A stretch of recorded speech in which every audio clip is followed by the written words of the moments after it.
Showtime. Dynamite download. You Dynamite download, your home for all positive coverage with all elite wrestling. Told you guys, positive energy. This reality, like, it is me. Like, Who let this guy in here? This is what pro wrestling's supposed to feel like. I'm saying I have a better record than Kenny Omega and Samoa Joe, and now I'm going to have to wrestle them. I've never seen someone able to break down like wrestling like he does. I said, you know, Mariah May, she said, boom. Because I'm so driven, and I'm so moved to like what I want to do. The versus Brian Keith match. It's awesome. That's so cool. You got like these creepy ass dudes. Oldest ride, longest line. I was like deep diving into like cults. My real story does connect with a lot of people. I never say never about anything. Yeah. Back to do an interview with those guys. You know why? Because they spread positivity about AEW. Welcome to Dynamite Download. Woo! Cheers, everybody. Cheers, episode 113. Man, that intro always gets me pumped up. Just the journey that it's been on. And of course, ending with that cold spray scene with our buddy Matt there always cracks me up. Tired of the cold spray. Retired. Oh gosh, the cold spray was such a great gimmick, man. It's such a simple, wild gimmick, and I can't wait to talk about the new gimmicks of the Young Bucks themselves, or Nicholas and Matthew. But man, names. Yes, a lot of great stuff that's been going on in AEW and in Dynamite Download. If you haven't caught our interview with the Murderhawk Monster Lance Archer, we posted that yesterday. Definitely check back our YouTube channel to check out our awesome interview. Great guy, down to earth, easygoing, easy to talk to, and just an awesome journey, man. A journeyman who's been on an awesome journey in wrestling and in life. I wish we could have talked to him even more because there was just scratching the surface of the guy. It was a lot of fun. He's opened our palates to new cuisine. Now, I will say I'm not sure I'm on board with everything that he likes to eat. Don't knock it till you try it, though. You'll have to stay tune in for the Fast Five portion to find out what they're we're talking about there. Bizarre Foods with Andrew Zimmer, and if you ever watched that show, it could have been on that. But as you mentioned that, I just had some tuna fish and peanut butter just before the show started as a little post-workout snack. Very cool, and it's good. I highly recommend. In fact, we got to really got to find out if Cray is onto something. He had the Thai chili version. I did the sweet and spicy. I did the Murderhawk recommendation. Some nice creamy peanut butter with the sweet and spicy was very tasty. Nice little snack. I think I'm gonna start buying some more tuna packets. Now, we have there's a certain spice in our house that I am forbidden to have around my wife, Full Tilt Deb. Being a Chesapeake Bay guy myself, I am part and parcel to Old Bay seasoning, but it has now been banned from our house. However, I snuck a little bit and put a little bit on my peanut butter and tuna, and it actually really enhanced the product. SPD, before we get going with tonight's this review of this awesome week of wrestling with such great shows, got to give a shout out to one of our boys out there. Obviously, the Raz is in the chat, but one of my favorite wrestling fans. This guy's a huge fan of all wrestling, internet wrestling, independent wrestling scene. Big supporter of women's wrestling out there, and I'm talking about Mr. Bobby Badio is in the house. And guess what? He recently celebrated his birthday, so I think this calls for some celebratory. My favorite. Your favorite. Bring it on. Yes. Happy My birthday, favorite. Bobby. Happy birthday, and yes, happy birthday. Thank you for joining us. And that definitely deserves some confetti. And we got some confetti at the main event tonight or on Dynamite, which we'll bring up in a little bit. But before we do that, we got to talk about a couple things. Tomorrow night, you got a big night on a live show in our typical Friday night flights and fights time slot, which we haven't done in a while. But Mindrunner has got a special show he's going to be doing live at 9 p.m. Eastern Standard Time. Tell us about it. Very excited, super excited for this. Not only are we starting to bring back the Friday night fights and flights in some different forms, you're going to be seeing that at some point throughout the year occasionally, so keep an eye out for it. That's why you got to hit that notification bell, because it's not always going to be Thursdays at 9 p.m. We'll always be here for that. There'll always be a show. but we might have some other shows pop. We've got a lot of things in the works, and one of the coolest things I'm pleased to announce officially that we are in cahoots working with Mission Pro Wrestling. That's right, Thunder Rosa's promotion, Mission Pro Wrestling. We've been fans for a long time, but tomorrow night I will be interviewing Thunder Rosa and one of the most up and coming wrestlers out there. She's been super fan to super wrestling talent. It's her rookie year, and she's crushing it. She's got a great story. Many of you already know who I'm talking about. I'm talking about BFF Izzy Moreno. So make sure tomorrow night at the same time we're on tonight, not live, 9 p.m. Eastern, 6 p.m. Pacific, 8 p.m. San Antonio time, Thunder Rosa and Izzy Moreno will be chatting with myself and one of our own in the Familia, the Scully to my Mulder, Courtney Holland, the super heel Courtney Holland. All right. Be with me. She's awesome. So she's going to be tag teaming that conversation with me. It's going to be a lot of fun. Make sure you tune in. We're going to be having a lot of laughs, a lot of cool stuff to promote their Sleepless in San Antonio promotion event that's going to be this Saturday. And Thunder Rosa's already kind of hinted that two things. One, that Mission Pro and Dynamite Download is going to be doing a lot of business together. We're going to be bringing on some of their Mission Pro talent, which I call them AEW adjacent. You've seen them a lot of times in AEW and Ring of Honor and some of the matches there. But also, I hear that this Saturday is kind of the start, kind of their revolution, where they're going to be actually kicking off a lot of new storylines. There might be some major surprises. There's one match in particular where there's some surprise tag team partners showing up that I have a feeling we've seen in AEW quite a bit. So be on the lookout. Oh, okay. I'm excited for it. I'm excited to hear how it turns out. Unfortunately, SPD won't be able to join due to prior conflicts, but high demand. Maybe he'll make a little cameo in the chat as well. But moving on to some Dynamite Download stuff. Where are we at in the rankings and the standings for our Road to Revolution draft team? Well, I'm always one to admit when I take an L, but this is a war, not a battle. You're it's right. A marathon, not a sprint. But if we take a look, we now have, I guess. Wow. Let's do a little bit of confetti here for our guy. Woo! That's right. Don't call it a comeback. He's been here for years. But after an incredible Dynamite collision, SPD is our new front runner right now on the Road to Revolution. He is the lead car on the Road to Revolution. But 13-point deficit. At one point, I was in last place and third place, and I was behind Mind Runner, who is top dog, 13 points, and then comes back and now has taken a nice 1-point lead for now.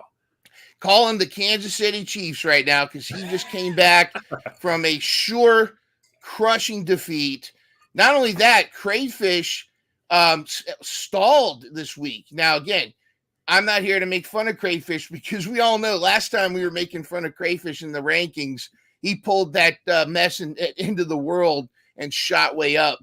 But and again, it's not a sprint. It's a marathon. Anything can happen. I know I've got my boy OC wrestling soon, so there's some points there.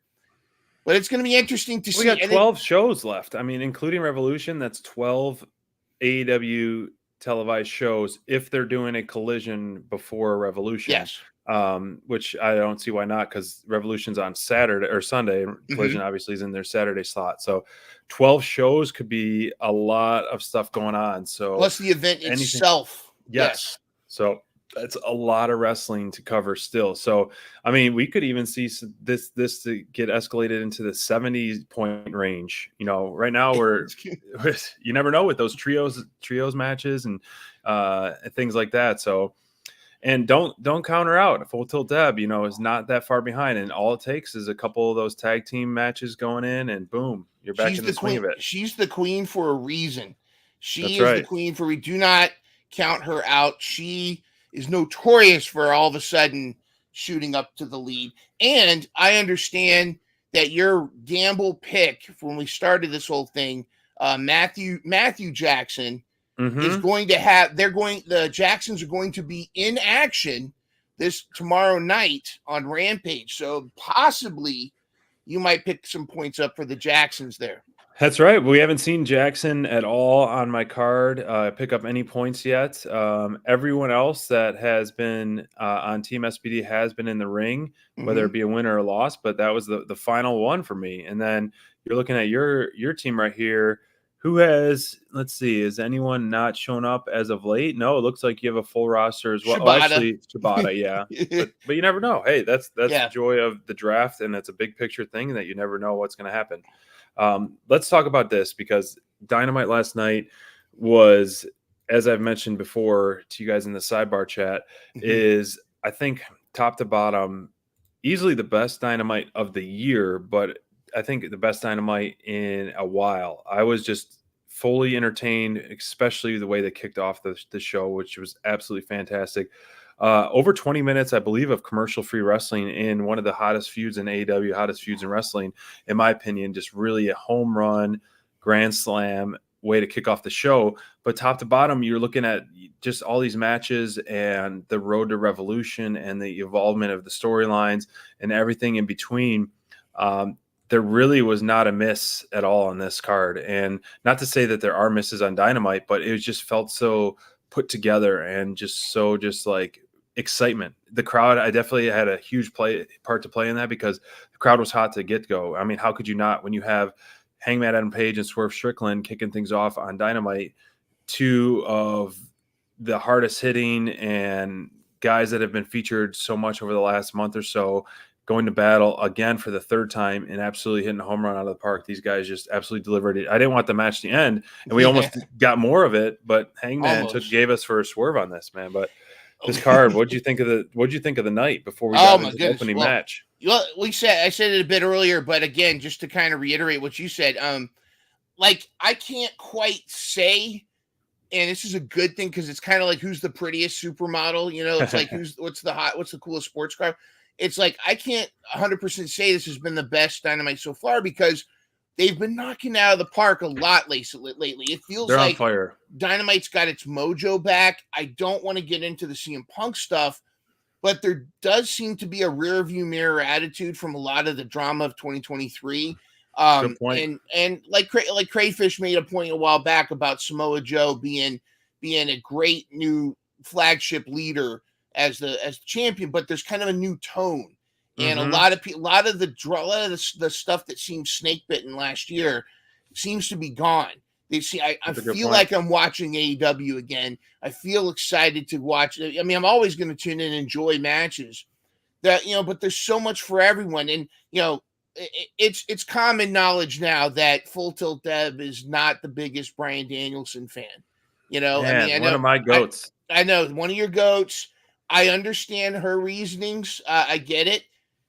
However, his match, was exciting. It's like it's again. I mean, and for Deb to be into a Bryan Danielson match. Granted, he was going against the type of wrestlers that she really enjoys watching, but it's the whole thing is knocking it out of the park. I think. I feel like the the storylines are cooking, but as you said, of all this Hangman Swerve feud is it is, people rolled their eyes when we said it, but this is, I think, AEW's Rock and Stone Cold at this point. This feud is a feud that I never knew that I wanted, but absolutely love it so much. And I'm so happy that it was brought to us and given to us this long. These guys just click so well together in the ring. They execute everything. They are violent. I think last night's match was so exciting. I mean, I don't know if anyone was sitting down that whole 30 plus minutes or whatever, but the storytelling in this match was top notch, 100%. Just to, as a fan, you couldn't ask for much more. It just such great stuff out of these, and gave it, what you called, the triple threat that we're going to get at Revolution. So this feud is not over. I feel like these guys are going to go to battle, and almost Samoa Joe is going to do one of those things where the guy they're jumping off the top rope and he's just walking away, or he's doing that dance around the ring like he did after he was fighting Hook. But I can't wait for it. But this match alone, man, I just was really geeking out about it. I had nothing but great things to say about it. It was a tough match to follow. I mean, tough. Yeah. It set the tone for what AEW has been doing in this new year, and they have been on an absolute roll. And with these guys being the backbone of that, there's no reason why, more eyes are on them, and the fans are all excited about what's to come, not only with just these guys, but with AEW in general. Yeah. Really quickly in general about booking this match first. A lot of times, if you think of a show kind of like your heart rate when you're working out, because I'm an expert on working out, you know that. But like when you're working out and you maintain that thing, a lot of times, they want you got to maintain that heart rate. And if it ever dips down, that's like resting. You're not working out as much. There was no resting heart rate throughout this entire show. Everything was cooking. The segments, the only thing that would pause would be the commercials or the picture in picture. But just focusing specifically on this match from a storyline, kayfabe side, it was tremendous. But from the two guys in the ring, I mean, Hanger and Swerve are two of the best right now. And the reason I say that is because you've heard me talk about Swerve before. He understands ring psychology. He understands when to sell an ankle, when to make that expression when one of his moves doesn't work. But Hanger's already there as well, and Hanger's already feeling the audience. He's kind of that perpetual baby face, but he's really swerving in to almost a heel type character who's desperate to beat Swerve. Like he's now obsessed with it. He's not and you saw the way that this ended, how crazy Hangman's starting to become over this whole thing. I mean, granted, look at the whole story. I mean, he drank his blood. But one thing I really liked too was the way they flowed so well together, including when they had a table set up that Hanger was obviously supposed to go through. The table collapsed. Did they let that throw him off? No, they adapted. They just continued on, and eventually they got another table to do that same spot later on. But it's like, to me, those are two. It was music. It was like jazz music to lack of a better term. And I'm not saying I'm Mr. Book It, but I did kind of call that. Watch this go to a time limit draw, and it's going to end up being a 3-way. And sure enough, we got what we wanted. We were good people. Tony Khan, thank you for booking the 3-way. It's going to be awesome, man. These guys, this match, it's one thing to go out there and just like wrestle a match, but these guys had such great storytelling in and out of the ring, and what the big picture was there. And like you said, they never lost the beat. They didn't lose any steam at all. They just kept going and going and going. And the amount of false finishes, the 2.999 counts was incredible. And I couldn't only imagine being a fan in the audience, just watching this match and just being just so thrilled. It could have been like, okay, this is the match. All right, time to go home. That's the end of the show. But then you get Sting winning the tag titles with Darby afterwards. So it's like you have this perfect open to a show and perfect ending to the show, essentially, minus the Young Bucks spoiling it. But man, props. Thank you, TK, for giving this to us. My moment of the night, by the way, though, is Swerve is down for the count. Hanger tells the ref to start counting, and Prince Nana revives Swerve Strickland by Swerve dancing. Yeah, like the power of the Swerve dance saved Swerve Strickland from a loss. It's like it was like you're gonna start seeing ambulances reviving people like this when bringing them out instead of doing CPR. It's a very powerful dance, that's for sure. Do not question the power of the Swerve dance when Prince Nana is available. I mean, he is a prince after all, so he's got a lot of royalty and some power and some pull as it is. Let's talk about this. This is a big thing, obviously a big announcement. Yes. A lot of different speculation going around ahead of time, wondering what this is going to be. I honestly had no idea. I didn't know if this was going to be a talent announcement, a show announcement. You thought maybe buying TNA, something crazy like that. Never say never on that. But Tony Khan's big announcement. What did you make of this? And did it live up to the being a big announcement?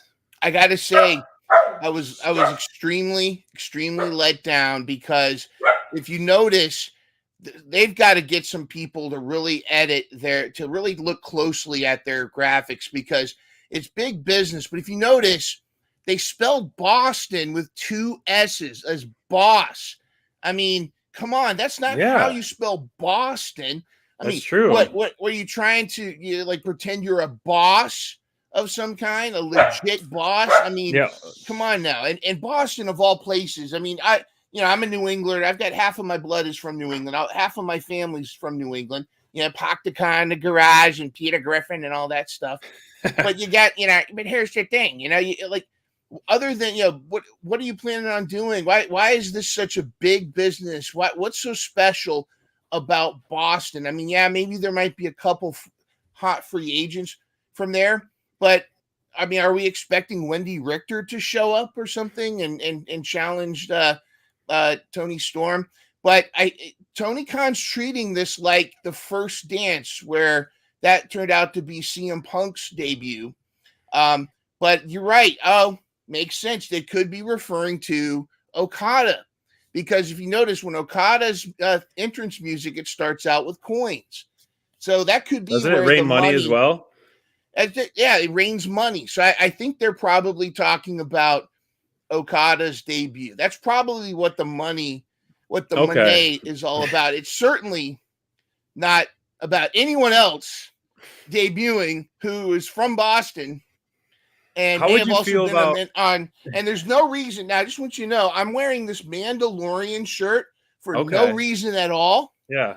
Nobody Someone who hasn't dabbled in acting at all on the Mandalorian seasons. So I think it's going to be a show worth your money. Yeah, tickets go on sale this weekend, so we'll see how well they do with no announced matches, as well as just clues, subtle clues on this. I can't wait. I think obviously this is a huge needle move for TK to do this and have this signing in AEW. It's all but pen to paper in our eyes. But that being said, do you want this to be almost like a CM Punk run back, or do you want a double debut with Okada, or do you want just a debut with Mercedes Moné? I think they should, to show the importance that they see in her, as well as the investment that they see in her, as well as the stardom they see in her, do what you did to CM Punk, because to kick off the show where he kicked off the show and the crowd just went berserk and almost like left that blank slate of like, here's your time, do what you want with it. I think that would be a great thing to do as well. Or you kind of make the crowd and the fans just glued to their TV the whole time, and it's almost like a debut at the end. No, this is another one of those situations like CM Punk where the crowd's going to eat you alive if you don't pull the trigger right at the beginning. I'm serious. Like, they had to play CM Punk day one, minute one, or the crowd, they would boo anybody. Even Moxley would be in the ring. They'd boo Moxley. No matter who wrestled, nobody cared until CM Punk came out. However, I'll say this. I don't think Mercedes Moné is necessarily going to just come out and she'll do a promo, but her promo needs to be interrupted by the DMD. And that's what I think should be set up for. Because if you think way back when Ric Flair first showed up at WWF, not WWE, before it got the E, when Ric Flair showed up, everybody was thinking Flair and Hogan. That's the card, Flair and Hogan. Everybody wanted Flair and Macho Man. They wanted other things, but Flair and Hogan was the feud everybody was hoping for, because it was the two pillars of WWF and of course the NWA, what have you. Ric Flair was the one guy that came in and that could match Hulk Hogan for notoriety at the time. However, his first feud was not with Hulk Hogan; it was with Roddy Piper. Okay. And that's important because you got to be really careful when you bring in a super hot anticipated talent. You really shoot yourself in the foot. You really, for lack of a better term, you blow your wad if you just immediately put them in the title picture. One, you're stepping over so many other people, and two, you're so much meat on the bone before you even get to that spot. Obviously you could have a confrontation with Tony Storm. You could have a confrontation with Julia Hart. But I think what's important in this is now they have a chance. AEW has a chance to rekindle. The women's division is already gaining heat. The stuff that Tony Storm is doing with Mariah May and Deonna Purrazzo, the stuff that's going on with Deeb coming back, everybody, Thunder Rosa's back, everybody. The women's division in AEW in 2024 is going to be off the charts. You bring in someone like Mercedes Moné, you've got to balance her with a villain that's going to match her, not just in the ring, but more so on the mic and with personality. You have a strong personality. 100%. What are you going to do? You're going to have Sky Blue get in her face? I love Sky Blue to pieces, sort of, but no, you've got to have the DMD. And then you're playing in the big leagues. You need someone to big league match you. Exactly. And no offense to others on that, but I think there are a few on her level in AEW at the moment. And they're the main one, obviously, is the DMD. And there should be no other person to welcome her to AEW and a heel DMD, because you have her interrupt Mercedes. Yes. So it's going to come to a pop, but quickly she's going to turn in the crowd and it's going to be great. Yeah, exactly. All you Whataburger, not Whataburger faces. All you Dunkin' Donuts, Pakyaka, Peter Griffin faces. Sweat hogs. Keep the noise down. How did the Patriots do this year? Oh, they got trounced. That's right. She'll get the crowd turned on her. And it could be why we haven't seen Britt for a while, that maybe Tony's kind of keeping her back so that she can get that pop, that heel pop, interrupting Mercedes. But it doesn't mean you can't have Okada show up at the end. You can still have Okada show up later. I like Bobby's idea, though. He says, should have Okada debut at Revolution prior to Big Business, and then maybe have a match at the Big Business. Okay. Event. So that's a possibility. That's something to consider for sure, too. Absolutely. That way you can spread it out, and then just have his first match scheduled for that. So you add another layer of ticket sales to a big arena like that. So it's like, you're pumped up. This new free agent signing with AEW is going to wrestle, plus Big Business announcements and whatever and all that. But it's exciting time, and 2024 is full throttle ahead. It has been already on fire. AEW has. Speaking of fire, it's hot. I think it's time for a hot take. I think it is a hot take. And who's got the hot take this week? Well, let's find out who has this week's hot take.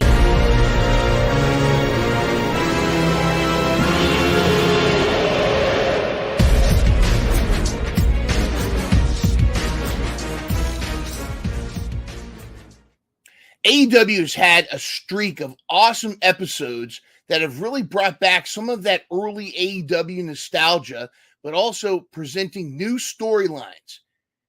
And yet, the internet still finds reasons to complain. Mindrunner's hot take is this: just enjoy the frickin' show. You're complaining about the lack of storylines? Are you kidding? Every match last night on Dynamite had a storyline, connected a new one, or started an old one, or perpetuated another one. The storylines in AEW are there. You're just not paying attention. And a lot of these people that are complaining probably didn't even watch the whole show. They just want to complain. And another thing, ratings this, ratings that. You know what? Unless you are actually invested in AEW's profit share or Warner, whatever, just enjoy the show. Guess what? You know what's going to happen? What if they cancel AEW on TBS and TNT? Do you know what are they going to replace it with? Young Sheldon? Just enjoy the show, for crying out loud. It's awesome. It's cool. There's a lot of stuff. Yes, the CMLL guys coming in. That's great for all wrestling. AEW is showcasing new talent. Some of my favorite wrestlers I'd never heard of until I started watching AEW. Darby Allin. Never heard of the guy until I started watching AEW. Guess what? I love the dude. And that reminds me of another thing. Whenever you hear about a new wrestler debuting at AEW, like Camille Brickhouse or Megan Bain or, Jack Cargill, somebody else, I'm so sick of people going, who? Google is a thing. Cage Match is a thing. Cage Match has got just about everybody out there that has ever set foot in a wrestling ring. Do your own research. This who stuff is ridiculous. You are missing out. And ultimately, you are robbing yourselves of a very, very awesome time. Just sit back and enjoy the awesome content that AEW or maybe TNA or maybe you're into WWE. Liking WWE doesn't mean you have to hate AEW. Versa versa. Liking AEW doesn't mean you have to hate WWE. You can like both. You can just like one. Maybe AEW is not your cup of tea, but stop being such a sourpuss about it. There's no reason for it. And I'm so sick and tired of all these people out there giving their opinion on wrestling TV shows. Well, except us, of course, But anyways, that's my hot take. All right, there's my hot take. Hot take. All right, man. That's funny. Or not funny. That is a great hot take, and it's one of those kind of core values and core things of how and why Dynamite Download really started, almost 3 years ago, is beauty is in the eye of the beholder. And it's so much more fun to uplift and see the good and enjoy the good and enjoy and make it good in your lens that you're seeing than to be angry or be critical. Because if you see the good in what you're watching, it's more enjoyable. That's the whole point of why you're watching is you want to be entertained. You don't want to be there sitting in the crowd all grumpy. Oh my gosh, why is he doing this? Oh, blah, blah. And because I was in what was the Chicago or when I went to that show in Chicago, pay-per-view, I was sitting next to a guy wearing a Roman Reigns shirt because I snuck down a little lower and his arms are crossed. And he was just like so mad at the Young Bucks. And he's like, oh my gosh, these guys stink, blah, blah, blah, blah. And it was just so miserable. And so why not change your perspective and just be so thankful of what you're seeing, a fresh product or people just like, risking it all day in and day out for your entertainment at home or in your basement or whatever you're doing. And it's all that. So, that's why, like I said, Dynamite Download, it's seeing the good in the product.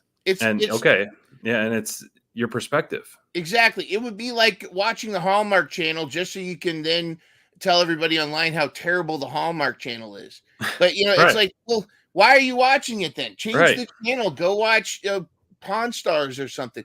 The Scully to my Mulder is in the chat, by the way. I'll give another Scully to my Mulder. I like that. My co-host tomorrow night again, as we said earlier at the beginning of the show, and we'll talk again at the end. She brings up a good point. A lot of the quote unquote casual fans aren't familiar with internet wrestling or with independent wrestling, but it's not even really it's not the casual fans don't go on Twitter and say, I hate the Young Bucks. It's not casual fans making all this drama. It's these rabid, upset, and I hate to say it, but their AEW derangement syndrome is a thing. AEW, and there's a little bit of a backlash too, where some folks feel compelled to bash WWE. But yeah, just enjoy what's out there. Just try to keep it positive. And here's a little secret.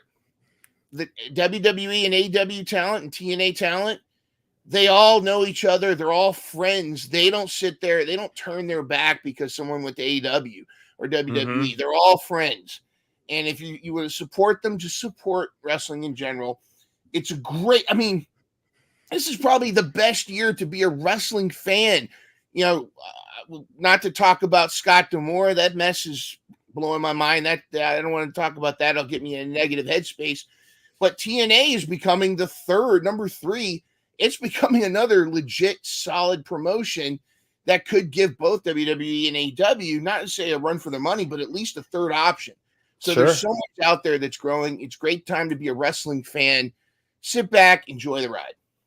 Yeah, and not to spend too much time on this, but like I'm invested in what Cody's his story. And I'm not tuned into WWE that much, and that's all I'll say is like I'm invested in, and that's exciting, and that's only good for the industry overall. But I want to make sure we get this out of the way. Make sure we cover this is our women's tag team title tournament. Ooh, and so we are down to the final 4. And if you've been following this will be 3rd week now. We have created a fantasy bracket, a mock bracket for the women's tag team titles. And we are down to the final 4 teams. And we are going to, Mindrunner and myself, pick bracket A winner and bracket B winner for the finals. And then next week's show, it sounds like we're going to crown the inaugural winners of the women's tag team tournament from Dynamite Download the way we would book it. Now, I have an idea. Yeah, run it. I'm going to propose this because I happen to have seen tomorrow night's Rampage card. Right.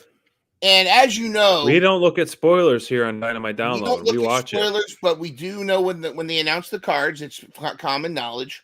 Sure. But what we can do, and by the way, shout out to Tony Khan. If he's watching Dynamite Download, we appreciate your observations, and perhaps our tournament influenced some of the booking decisions. Because tomorrow night, go figure, but it's Willow Nightingale and Chris Statlander taking on, look at this, Ruby Soho and Saraya.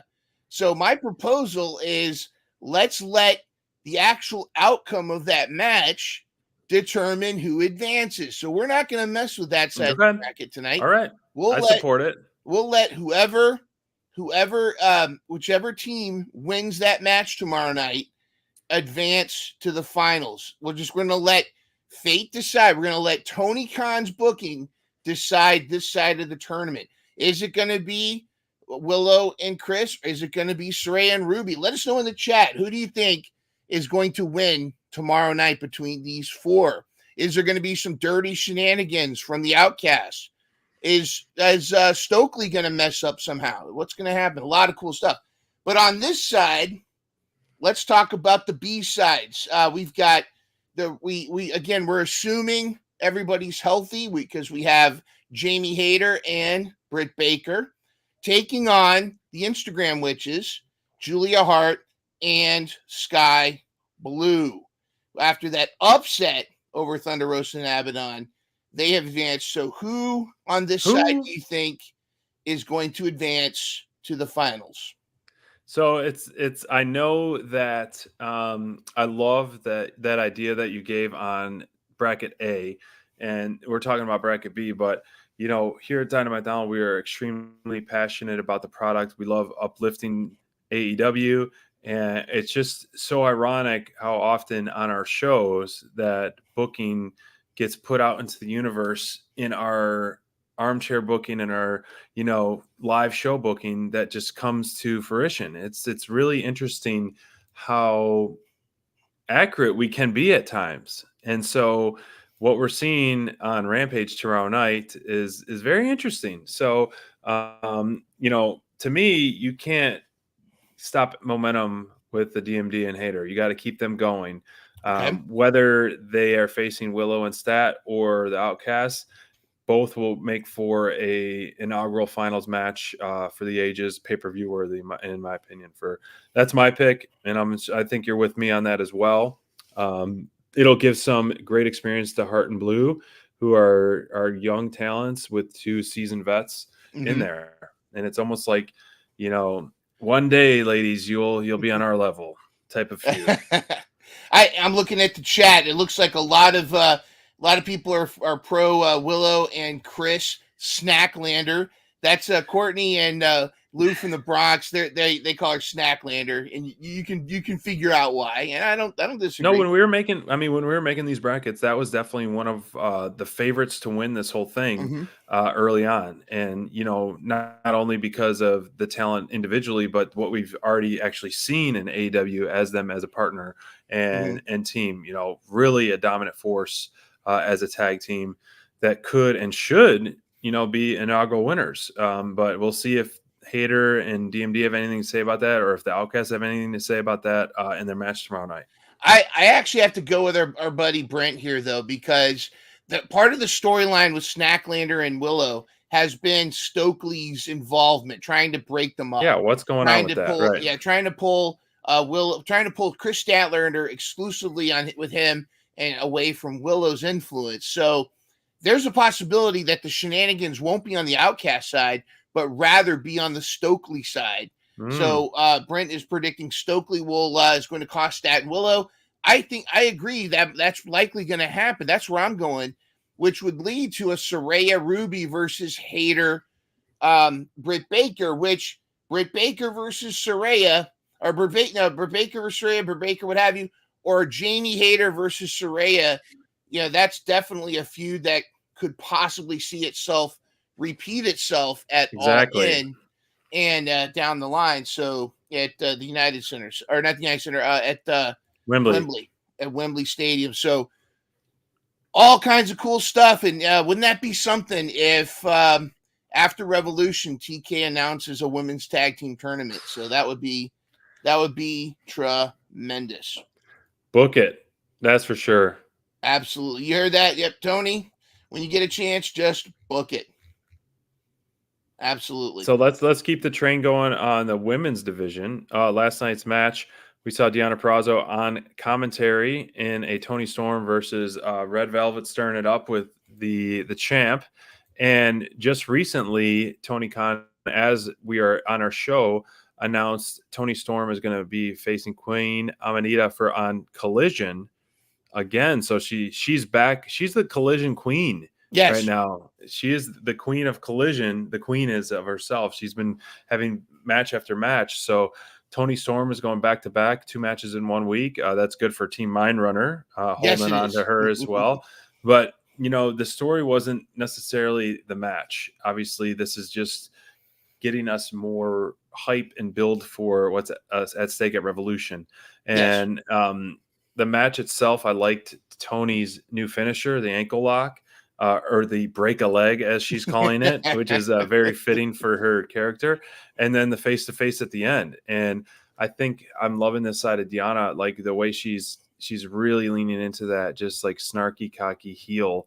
And Tony is just so over with the crowd. And I said it before, and I'll continue to say it. I legitimately think that she would be a believable person to dethrone Tony. With everything going on in Tony's circle, it could easily happen.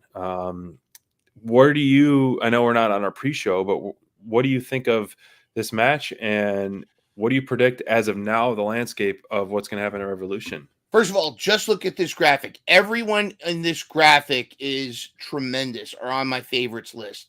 From Toni Storm, Red Velvet, Deonna Purrazzo, Luther, and Mariah May are the best entourage for this whole Toni Storm gimmick. Don't forget, Mariah May also is perpetuating the All About Eve, All About Mariah. If you're familiar with that movie with Betty Davis and whatnot, it's about a younger actress replacing an older actress. So there's definitely some long-term storytelling with this whole thing. But I got it before we get into the Toni Storm Deonna stuff. Red Velvet's return, and granted, she's taken some L's, but she's in a lot of these matches, and she's getting to really showcase why she's all elite. I've said a long time, Red Velvet is one of the best. She's very athletic. She just hasn't had that moment to really shine, other than when she replaced Brandy to face Jade and Shaq when she teamed with Cody, and she got to kind of showcase her moves. Red Velvet is tremendous. I'd love to see her down the line in a very kind of solid program, but she's definitely getting the TV time and the reps. It's worth it. I love watching her wrestle, whether she wins or loses. She's always a great talent. She's always stirring it up, and I'm hoping she does good. Now, Toni Storm, Deonna Purrazzo, this is one of those things where it almost would be more entertaining for Tony's character to lose the title. Because if you remember, this whole character kind of started when she lost the title in the first place. She kind of lost her way. She started chasing butterflies and throwing shoes at birds. And now she became Timeless Toni Storm.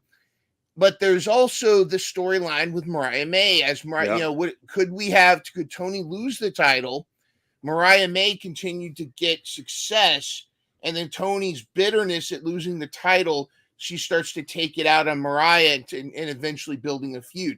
I think there's potential there. I don't think Toni needs the title to be entertaining, to be a draw. She's got it without it. I think she would be a tremendous heel character, bitter that she lost the title. She could even blame Mariah for why she lost. It would be hilarious. Yeah, so it's a strong possibility that Deonna walks out champion. She was the TNA Knockouts champion before she came to us. She's actually defended that title, or did she lose the title? I can't remember. She did wrestle before with the title around her before on AEW once. So I could see that happening, but then, Deonna Purrazzo gets the belt, and then all of a sudden, La Mera Mera shows up. And says, that would hey, be a great transition. I think that would be a great transition to have her back in the title scene.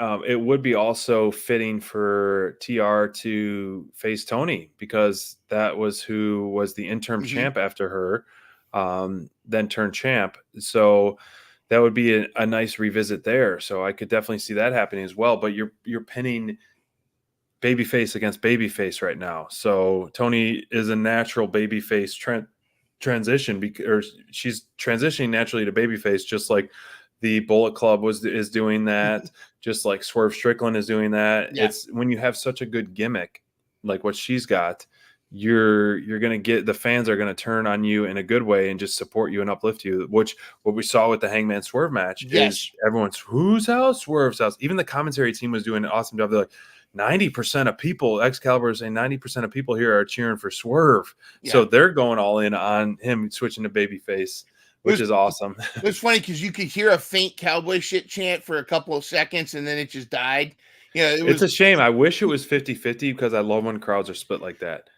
But look at how Hangman answered to it. He read the crowd, and he played the desperado. He played the, like, no, you can't triple stamp a double stamp. No, you can't win. You didn't beat me. You didn't beat me. Right. I won. That is great, because he's not really even being a heel. He's just being not the baby. Yeah, that's a good point. I mean? So yeah, great stuff. Great stuff. Let's move on to the main event, because this was a lot to unpack here. Tornado tag for the main event with Ricky Starks and Big Bill with their fourth title defense, and going against Sting and Darby Allin, who have not lost. Sorry, this is a little. Why don't we get this right here? Yeah. Who have not lost in AEW as a team. So they're undefeated as a team as well and they have continued that. Now, this being a tornado tag really adds another element to it. And it's absolutely unbelievable, the stuff that we're seeing out of Sting and at his age, with the diving off the top there and just the stamina he has. I know tornado tag gives you a little bit more leeway of what you can do in the ring. And sorry, it's a little. Let's try to get this a little bit better. I want to know what kind of growth hormone, what kind of DNA treatment Sting is getting in the doctor's office, because he's 168 years old and he's out here running around like he's in his 30s. Like it's almost a shame that this is the end. I mean, obviously you got to kind of pump the brakes and hit the brakes and put it in park at some point, because the tires are going to fall off. But for him to have this run for 3 years and to be undefeated and to play the role he did is definitely a great way to go out. I mean, he has nothing to hang his head on, everything to keep his chin held high and just really be proud of what he's done here in AEW. Absolutely. Now, we can sing the praises of the right side of this graphic, who definitely deserve it. Just Darby, he constantly, he's the crash test dummy, keeps on coming up with new ways to hurt himself. Sting doing all kinds of crazy stuff. But I want to take a moment to really sing the praises and give the flowers to the two gentlemen on the left, who I don't think it's going to be long before they get some gold again, whether it's they get back their tag team titles down the line, or one of them gets a singles title, or perhaps the Ring of Honor, something. But you got to talk about Starks and Big Bill. They showed up not only for work, but they pulled overtime in this main event, and they answered everything. They sold, they did some great stuff, and Big Bill, I mean, he's had a rocky past. You know, Big Kaz is a long time ago. He's battled some demons. Now he's in a great spot. I think pairing him with Ricky, we talked about the nostalgia of it's kind of like it's Shawn Michaels and Diesel 2.0, but so much more than that. It's a great pairing. They really feed off each other. But just look at this. This is an example of how awesome this match was with Darby and Big Bill, Large William, and Darby just getting wasted. This is the tornado DDT. Darby.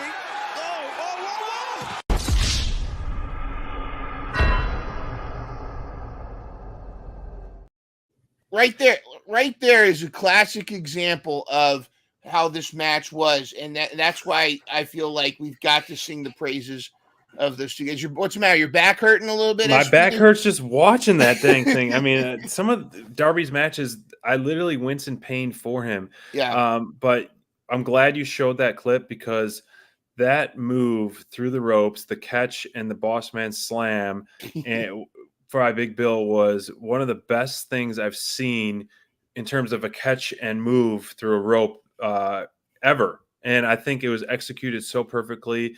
I've really, really enjoyed watching Big Bill in AEW. I think he's been on an absolute tear. He looks fantastic. He's doing some really great character work, really starting to put together a total package type of guy. And it's been a lot of fun. And so, like you said, I don't want to see this pairing end. I want to see them more on TV, even though they did lose the belts. I think that they could and should stay relevant on TV as much as possible, because this pairing is awesome. And you have to keep the momentum going with these guys. I think everything from the entrances to Ricky Stark's obnoxious pyro to him being great on the mic, and Big Bill on the mic, and just the yin to the yang that these guys deliver is fantastic stuff. Yeah, I think what they should do with them is they should go on a tear and just start tearing through tag teams. And sure, I don't think just Turbo Floyd and Truth Magnum folks. They need to tear. They need to get some big name scalps. Lucha Brothers, perhaps. No, not my Lucha Brother guys. I think they need to really get some major scalps and then go. But once what happens at Revolution is over, and whatever goes on. Perhaps they're going to perhaps Sting retires as tag team champion, and then they put the tag teams up in some kind of tournament, maybe a Continental Classic for tag teams. Whatever happens, you need to keep these guys together. I don't want them to do any kind of falling out between the two of them. If you want to have Ricky Starks go after a singles title, maybe against Orange Cassidy for the Intercontinental Breakfast title, or maybe have Big Bill go for a singles title, but you got to keep this pairing together. It's lightning in a bottle. The worst thing you can do is separate these guys and not put them in some kind of program together. You're spot on with that. I think TK realizes that he's got something good with these two, and it was almost kind of like I'm sure it was a pre-planned thing, but it almost just seemed kind of last minute put together, and it worked so well. But, back to Team Babyface, Darby Allin holding his second gold in AEW, TNT first, and now the tag team titles, and Sting with his first gold in AEW. Such a great moment. Such a great moment. And, I think this was definitely the right decision that they made. And it gives us so much more excitement moving forward. And I mean, as soon as I saw Sting's kids in the crowd, I was like, this guy, he's not losing at all. And that's fine with me, man. I absolutely love it. And what was the best part about this celebration was the confetti. I Yay! mean, the confetti was Yeah, fantastic. SPD got his confetti. You know, Yes. SPD is a confetti mark, that's for sure, and he got everything that he wanted out of that. What and a then storybook his guys, ending. the Young Bucks, a storybook ending that was quickly ruined by some extremely valuable people, aka the EVPs, which I think that everything about like Darby getting busted open and the blood all over their suits added such I'm sure, I don't know if that was planned or not, but if it was, props to them, because it just added so much more hatred and level of like violence to it. It just worked so well. I don't know if I hope if that was planned. If not, if not, whatever, it was awesome. I mean, yes, it's gross. You're wearing someone's blood on your suit, but it just shows you how dirty and just evil you are. And the EVPs are on that level. They're doing some fantastic stuff. I want more and more and more of this stuff. I want more backstage segments. I want more promos. I want you to use and abuse your powers so much as EVPs. Please give us that, because man, it is an absolute home run. First of all, as they've officially renamed this the EVP trigger, right? Which is great. That's official. That was great that they. I think it was Excalibur that pointed that out. I thought the Danglies, the Danglies era of the Young Bucks was the best Young Bucks until now. Matthew, I have my dangly. I can go put one in because one of us is going to have to get a newsboy cap.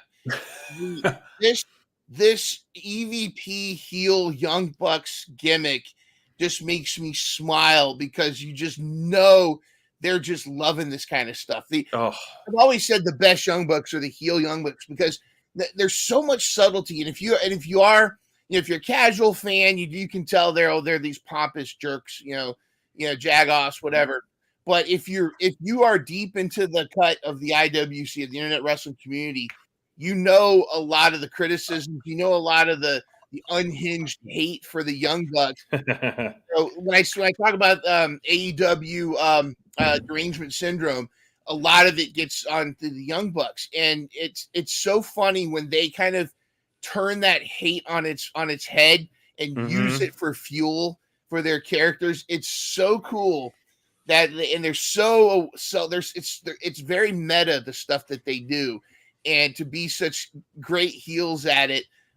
This is what makes wrestling so fun, when you have a good heel group or a good couple of heels that you just like ruin everything, but you kind of love to hate them.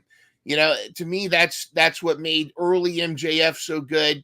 It's what saved The Rock's career when he turned heel. The Rock was Rocky Maivia. Rocky sucked until he turned heel, and then everybody loved him. So this is good stuff. I love it. So good. Thank you, Young Bucks, for doing this and getting back on the scene in this level. As you mentioned earlier in the show, we don't read spoilers or talk about spoilers, but the word on the street is that there's a new entrance by the Young Bucks as well. Yeah. So stay tuned for that on Rampage. Ruckus mentioned something about that. I can't wait to see where this plays out, man. Are they going to be the Legend Killers? Are they going to be the ones who retire Sting with a loss? Are they going to be the ones who get the tag team titles? I think the two ways that it can go is obviously Sting and Darby Allin win, and the Young Bucks tuck their tail and go, which we already saw that happen the last time they threw their fit, or Sting does them, the favor, and he loses his last match and, passes the torch on to the Young Bucks. Because if you have him retire with the belts, Darby has either the opportunity to defend by himself or find a new partner or relinquish the titles and do a tournament or something like that, like you mentioned, or the Young Bucks just go on this amazing heel tag team title reign. Interesting, because I didn't think about Darby getting a new. I don't think Darby's going to get a new tag team partner, though. Right. I thought about, I was thinking about that's an interesting angle, like what he would do. It's weird because most legends like to go out on their back. They always say they want to put over younger talent, but you can do that by having Darby help retain the title, and then they give it up. Sure. And then it feeds into some kind of tournament. But on the other side is I could see them losing to the Young Bucks, furthering the heel agenda, almost Sting doing a nod to the Young Bucks. And because ultimately this whole thing with Sting was giving Sting an opportunity to retire on his terms, Right. where he didn't get that in a certain other company. Again, not bashing him, but it was a much more restrictive narrative company, and Sting didn't really get the farewell he deserved. Some people were saying that Sting's last opponent should have been Jeff Hardy to kind of come full circle from the TNA stuff. But to me, I think this is a blaze of glory. He and Sting and Darby are going out in a blaze of glory. Darby might take some time off. I don't know if he has done the Mount Everest yet, but no, I don't know either. But I think Darby might take some time off, and it might be good for the heel Bucks to kind of run around holding those belts and holding their EVP status over everybody until another tag team rises up. And they again, even get new belts that say like EVP all over them, just like super cheesy. Yes. And they just have, them showing up in limos and just over the top. And, I think, you brought up a interesting point. I would love to see 1 to 2 if physically you could do that. As I mentioned, there's 12, well, if you're not counting Revolution, 11 live shows to have 1 to 2 defenses, one of those being against the Hardys, which would be pretty cool. Yeah. Sting and Darby versus the Hardys. Even if it's just that one match as a one defense, and then the Young Bucks are kind of trolling them after just to give us something. I think it would be pretty cool to at least have a defense, and that would be a team where you could, like you mentioned, full circle. I didn't even think about that. Oh, I actually think it's going to be booked. You'll see. You're right. Hey, book it, right, Tony? You're going to book it exactly. I think that I think you're onto something there. I think it's going to be we got, like you said, 12. We've got 12 episodes left before Revolution. There's so much that can be done in that short amount of time.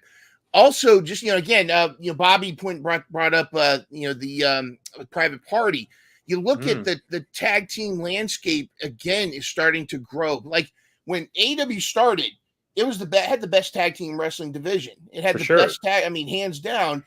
That kind of went away for a while. It kind of got a little weird and lost, and who knows who was doing what. But we've got a lot of people back from injury. Got a lot of tag teams reunited. We've got Top Flight with Action Andretti. You've got all these groups. So we could essentially get some kind of tag team tournament, or even better, we might even see, like I said earlier, a tag team Continental Classic, but instead for the Continental Breakfast title, be for tag team titles. Who knows what's going to happen with that? But I'm excited about the tag team division.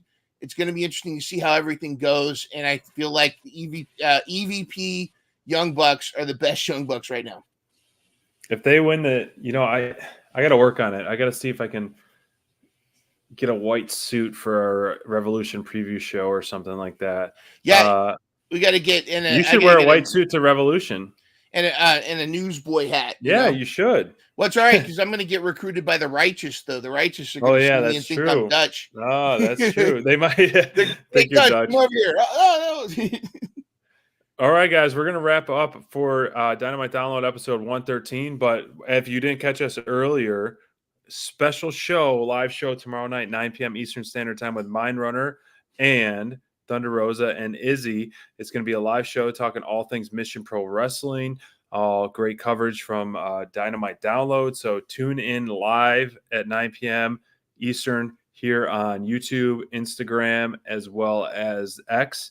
And then if you don't catch it, you'll catch the replay. But man, Absolutely. You excited for that? I'm super excited because, again, as I said at the top of the hour, at the beginning of the show, the Scully to my Mulder is going to be tag teaming this with me. Courtney Holland, the super duper heel, the ultimate villain. She's great, and she's also a huge Mission Pro fan, huge Izzy fan.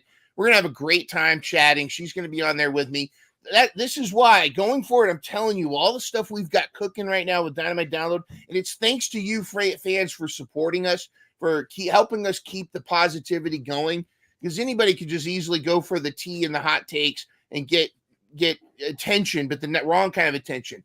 But it's the fan base. It's our Dynamite Download Galaxy universe that is helping us go forward. We've got so many cool things in the pipe right now. So that's why you got to not only subscribe and make sure you hit the like button, but please hit that notification button. You got to know when we go live.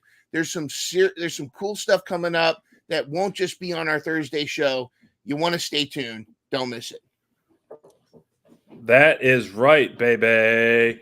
So thank you guys so much. Episode 113. Catch you all tomorrow. SPD will be in the chat when he gets the chance to join, and we appreciate you all.